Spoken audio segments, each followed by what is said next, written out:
On va parler aujourd'hui d'une étape à laquelle personne n'échappera après la réussite du concours, l'année de stage. Vous êtes admise, félicitations. Mais avant d'être titularisé, vous allez devoir faire vos preuves en tant que stagiaire. Je suis infirmier scolaire et j'ai moi-même passé cette étape au début de ma carrière. C'est une période charnière qui vous permet de vous familiariser avec le métier, de monter en compétences et de valider officiellement votre place au sein de l'éducation nationale.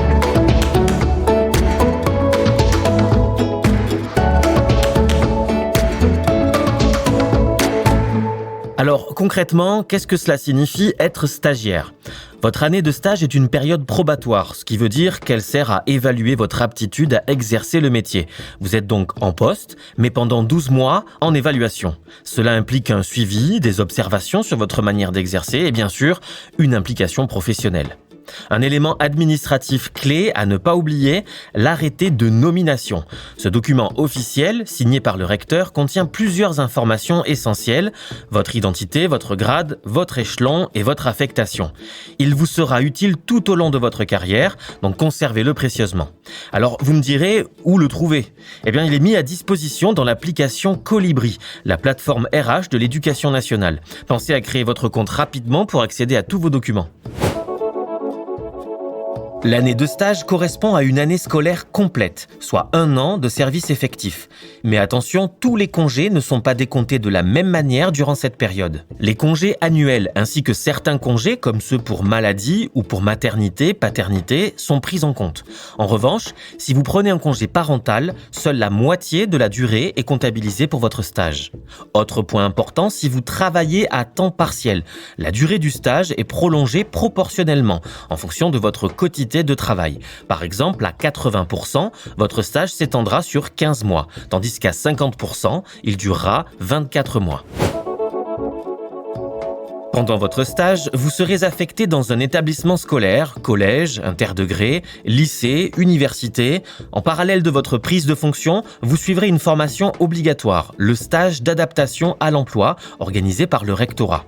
Sa durée et son contenu varient selon les académies. Parfois, c'est un regroupement de plusieurs jours en début d'année, mais souvent, ce sont des journées réparties régulièrement pendant toute l'année scolaire. Le programme de cette formation d'adaptation couvre généralement les missions de l'infirmière scolaire, le cadre réglementaire, les protocoles de soins, les partenariats avec les autres professionnels de santé et bien sûr, l'utilisation des outils numériques. Autre soutien précieux, votre tutrice. Il s'agit d'une infirmière expérimentée qui vous accompagnera au besoin. Son rôle est de vous guider, de répondre à vos questions et de vous apporter un appui méthodologique.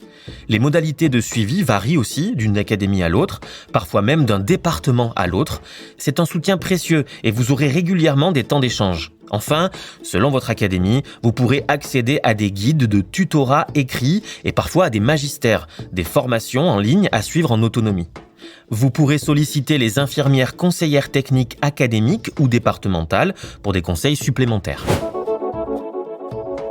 En fin de stage, une évaluation sera réalisée pour argumenter votre titularisation.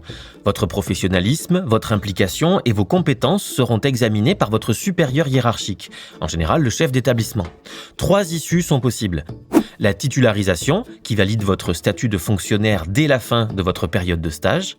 La prolongation du stage, si l'administration estime que vous avez besoin de plus de temps pour vous adapter.